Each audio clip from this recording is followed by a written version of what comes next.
How's it going, folks? Voodoo Stache here. We're going to take a look at a way of improving internal shoulder rotation, which is really important if you're an overhead athlete. As you reach back and you throw a ball or shoot a shot or whatever you're doing, what you want to think about is, yeah, you may be able to get really far back, but if you don't have enough free room coming forward, internal rotation, then you're going to have a lot of strictures that are going to take on that force. It's going to irritate the front of your shoulder oftentimes and cause all kinds of other issues. So here's the way that we're going to improve that. We're going to do something called a sleeper stretch. So what you're going to do is you're going to lay on your side just like this, and you're going to get your elbow and shoulder in line with each other just like this. I'm going to begin having a little pillow here to get through your head. I could probably have something a little higher up, would be better.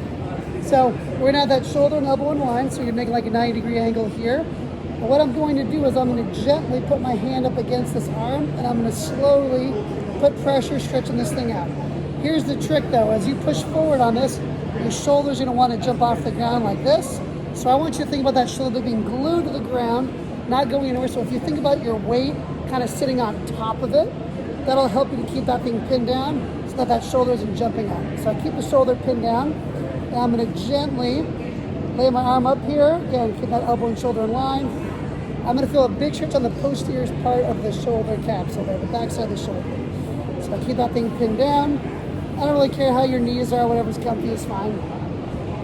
You're going to hang out there for about a minute just to stretch that thing out.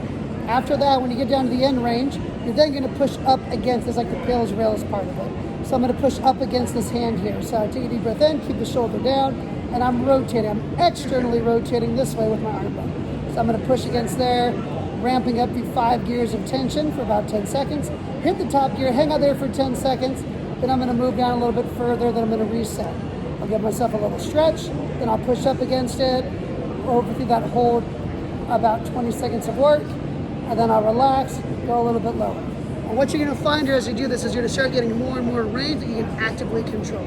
So again, you need help with internal rotation, try that drill out, let me know how it goes.